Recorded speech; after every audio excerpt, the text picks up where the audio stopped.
Welcome to the Treasury Update podcast, presented by Strategic Treasurer, your source for interesting Treasury news, analysis, and insights in your car, at the gym, or wherever you decide to tune in.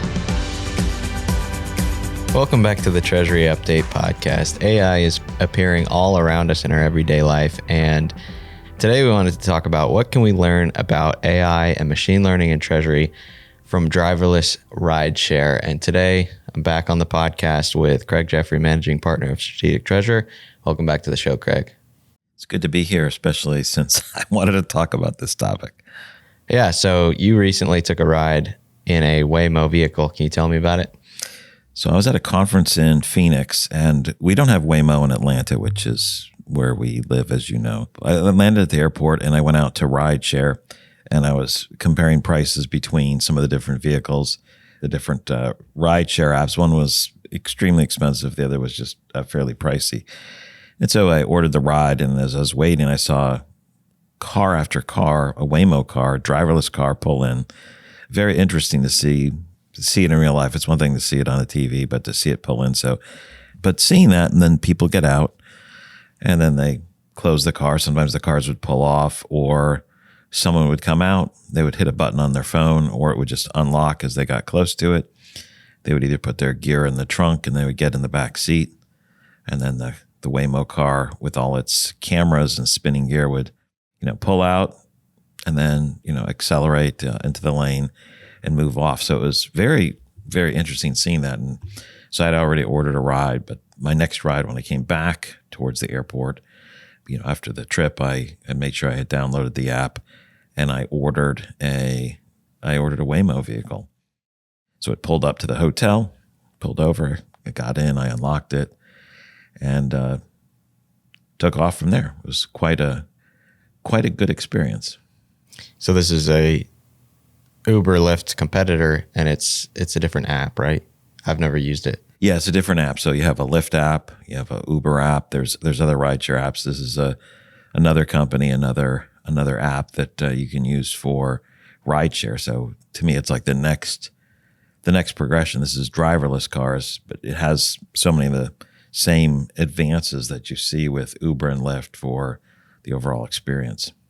Gotcha. And how is this different from your normal experience? Because you take Uber to the airport and on trips a lot. Yeah. So if you go back to cabs, it was you go to the cab and you get in the cab and tell them where to go, and they ask you where it really is.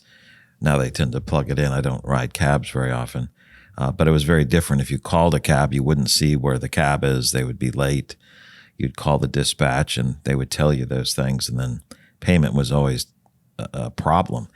And so just as you moved into the rideshare apps, all of those experiences of being able to see where you are, how to pay, the routing, all of that was just very easy. The drivers would be rated by you. So if they were very aggressive, it would you could put that down. But usually they were excellent because there was that feedback. But how is it different? How was the driverless AI-enhanced driving experience? Well, there's no person, of course. So that's interesting. Just watching the steering wheel turn is interesting to see that. There's a digital voice that greets you when you get in. It's a bit more self-service. Sometimes people pop out, "Can I put your bag in the trunk?" Or they do a greeting. So this was a digital voice greets you when you get in the car, and then it goes through the instructions. This car was, all the cars I saw in Phoenix were like Jaguar SUVs of some kind. Very fancy car. Solid acceleration, very comfortable. It was different in those ways and more. Could you still unlock the door from the inside? You can. I read a lot of sci-fi, so there's a story called The Traveler, which people were trapped in a car. This was a long time before this was developed. But yeah, you pull on the handle once to unlock it and two to open it, so you can still get out. Okay, and do you want to go into a little bit more on how it was different? Yeah, so a couple things. The reactions of people, when they're coming out of the airport, you go to a new city and you're looking at things. And so the reactions of a driverless car, are different. Some people are shocked. Some people say, "I wouldn't do that. That makes me very uncomfortable." People are concerned. Shared with some family members. Some of the responses were like, "Ooh, I wouldn't do that. That seems very unsafe." Another way it was different. Like, this is not about the ride itself, but perceptions. I stayed at a hotel near the airport on the last night because I was pretty far out. And the shuttle driver at the hotel, he kept up a long string of stories, basically that, driverless cars bad. Huge set of stories about that. Example, if someone was doing work on a road, they just pulled the truck over and had the brake lights on, and they didn't put up any cones, and so there was like 2 or 3 driverless vehicles stuck behind them with people in it, and then they eventually cleared, which probably means after a few minutes, because it was just, the car might have assumed it was waiting for the light because it couldn't see the light at that point, and then whatever the time wait period is handles it. And so there's some negative perceptions on it, but it wasn't like there was anything dangerous about it. You have to put your own bags in, which that's fine for me. If you have a child and you have your own car seat, you have to bring that and you have to install it. There's nobody who helps with that because it's driverless and assistance-less. They identify a very specific area for rides versus the more nebulous other rideshare services, which are quite expansive. The other thing that was different is like how it drives and how it moves around. A friend who's a treasurer in Phoenix said that the Waymo cars have a spot a few houses down from where he lives, and the cars will pull in to rest, waiting for the next ride. So it'll just pull over. So it doesn't need to pull over to a place to refill or go to the restroom. It pulls in those areas. There was, a couple other things as well, but those were some of the more personal aspects of it that made it a little bit different from other ride shares and how people reacted to it. Yeah. Now, how does this relate to finance and treasury? How did it make me think about AI use in treasury, right? All the applications of AI in different environments. We can learn things from that and apply it to different situations. First, I'd say data matters. Why would I say that? Well, there's all kinds of cameras on the car. There's giant cameras and devices and sensors on all 4 corners. There's things in the middle of the car. There's these spinning, I don't know what they're doing, if they're sonar or whatever, on the side of the car. And atop the car, it's like a full-size roof rack full of all these monitoring devices and more cameras so it can see in all kinds of directions. And so, what do we learn about AI in treasury? We can learn about AI in with Waymo or rideshare. They're pulling in lots of information to make the right decisions for safety, for speed, for optimization. So cameras and other services, they used more information, not less. And what we learned from that is AI and machine learning requires lots of information to make the right decisions. The more you have and the more it can be categorized correctly matters. So timely information for good decisions. In the case of the cars, the route you take, braking, avoiding issues or avoiding actions that other people take matters for driving a car. Same thing for investing, avoiding risk. Payments, those are, data matters, requires a lot of information. It can help us avoid problems and take the optimal route. The idea of a black box, we think of AI machines as they're coding, they're running their models, and we quickly lose visibility to what's happening and how it does that. And it just becomes a complete black box. Well, in the car, you can see there's windows, you can see the speed, you've got a screen, you can see what the car is seeing, the route it's taking. So it provides the map, tells you how much time you have to get there.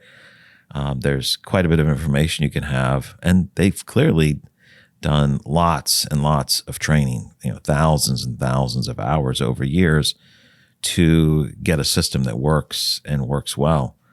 I guess one of the learnings from that idea of no black box and having visibility is that I found it far easier to be comfortable and rely on the system when you know some of how it works and you can see what's going on and take control when needed or desired. There's a button you can press either on your phone or in the car to talk to an operator. You can press an option for the car to pull over. There's, you're not trapped. You've got multiple control points to help manage the car. Did you try talking to an operator? I wonder if it's a human or machine. I'm pretty sure it's human, but I didn't need it. I didn't really want to bother them on that trip. There was nothing that was the slightest bit of a concern. It's taking corners. You can see, you could see everything. It was very, it wasn't like your grandfather driving very slow. It would accelerate well, but it was very cautious. It wouldn't do what most humans do with lights when they turn yellow. It wouldn't accelerate if there's enough room to stop safely. It would do all of that well. On the interaction and management side, you can unlock the door. You can have the door unlocked when it gets close to you. There's a voice greeting and explanation. Safety rules are listed, and that option to you can pull over contact support is helpful because you're like, well, what if I had a question? I could do that. So you as the human or another human on the other side can jump in to adjust or redirect when something hits you that might not be what you're expecting, like getting stuck behind a car that appears to be waiting at a light. Just like sometimes people pull in behind, they're behind a truck, and the truck driver is watching their phone and doesn't move when the light changes, and then finally people start honking.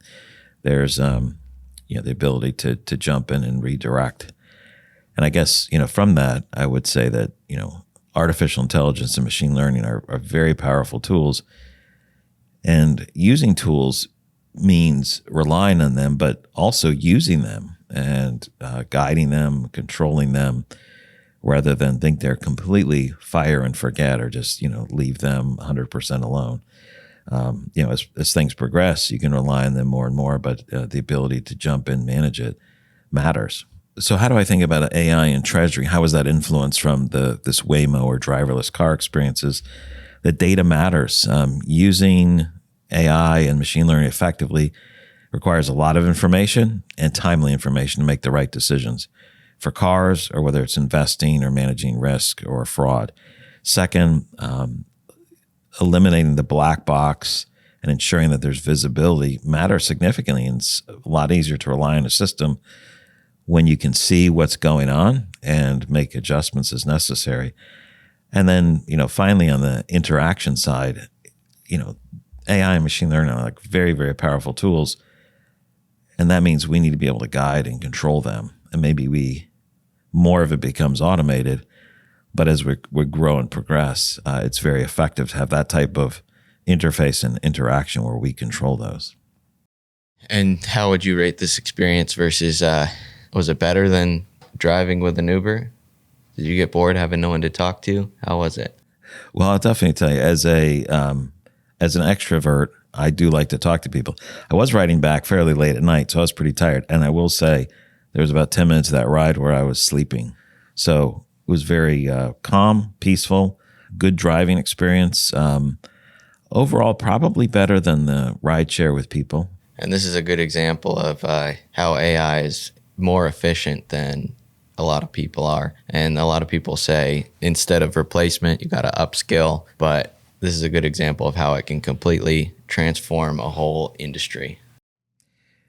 I think so. I mean, I think the driver ride share and the driverless ride share, I'm sure they're going to coexist. How do you solve the problems of helping someone who maybe can't lift their bags into the car, or they need car seats or other things that may not already be installed in cars, and someone has to do that, right? They're not going to build the stuff that handles all those things that a person can do. So I could see them gaining share for sure, but I wouldn't see drivered cars disappearing. We'll come back in 2 years and see if that's right. Well, I know that 2 years or 10 years or 15 years might be different, but 2 years, there's still tons of cabs around, and there's lots of cabs, and there's lots of rideshare, and then there's driverless rideshare in certain cities. So I see it gaining share for sure, and some of those other ones diminishing. But 2 years, things take longer than that, I think. Yeah, they could have in the same way you'd request an Uber Black, and you'd request the version with like a wheelchair ramp that you'd roll your carts onto and get in the front door or something like that. But we'll see how things go in the next few years. Do you have any final thoughts on this podcast? I guess is that, as we experience the use of AI in different areas, that can influence how we think about that in Treasury. There's going to be a lot more AI and machine learning Are we going to do it better with better results, better experiences? And I think these other activities that we encounter can help influence that in our thinking and our actions. Cool. Well, thanks for sharing your thoughts on this, Greg.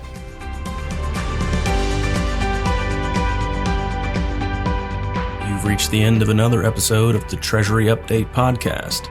Be sure to follow Strategic Treasurer on LinkedIn. Just search for Strategic Treasurer. This podcast is provided for informational purposes only, and statements made by Strategic Treasurer LLC on this podcast are not intended as legal, business, consulting, or tax advice. For more information, visit and bookmark strategictreasurer.com.